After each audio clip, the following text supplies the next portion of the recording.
Sellers are worried about, will the market come down? Will the price of my home decrease because of the National Association of Realtors settlement on their class action lawsuit? Well, the answer is no. That is highly illogical. The reason people are worried about that is buyers in essence now have to bring their own agent's commission to the table, and it cannot be paid by the seller, which is what people think has always happened. But what's interesting is who's always actually paid for that commission.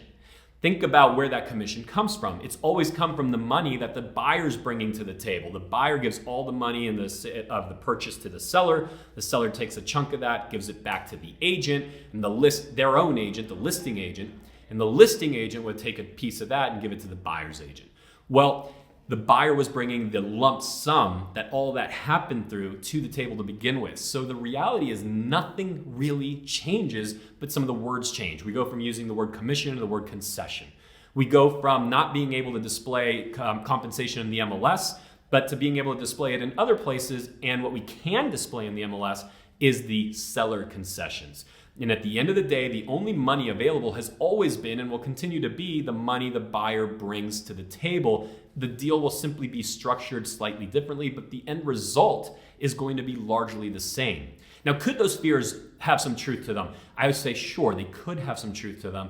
If the buyer is working with an agent that can't structure a deal properly, then yes, that could have some truth to it. But at the same time, remember what I shared with you in a previous video, that this is the professionalization of our industry. This completely changes the game, where the hobbyist, the part-timer, the agent that's not all in and isn't a professional, a committed professional, but rather is simply something they do a little bit of each year on the side, they will be pushed out of this industry. Now, whether that's right, that's wrong, that's good, that's bad, that's a whole nother discussion.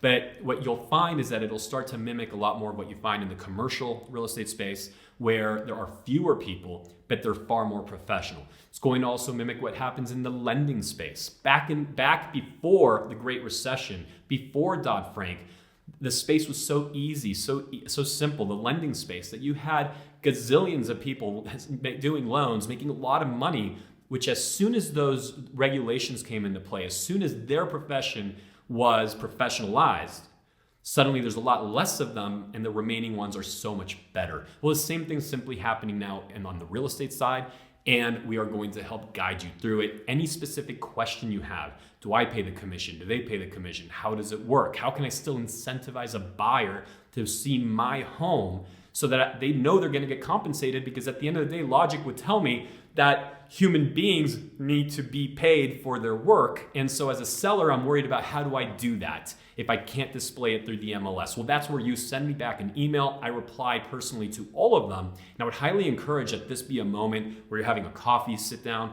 where you come into the office, where we're meeting at your home so that you know exactly what to expect. And keep in mind, these changes don't go into play until July is what they're telling us as of now.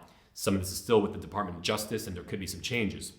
But whether you're selling your home or buying a home in 9 days, in 9 months, in 9 years, this is a time for everybody to re-educate themselves and just take a pause on how this affects the biggest asset or one of the biggest assets in your life. And so this is one of those times we'd be very happy, and we're already booking these sit downs to just make sure that you understand it, and also look for the possibility of us having a workshop in-house. And I highly encourage you to attend. So you have my commitment. I'm going to continue to keep you informed. I will be putting out a lot more messaging, email, video, and my job will be to make sure that we're ignoring the headlines, because their job is simply clickbait and fear, because that's how they earn.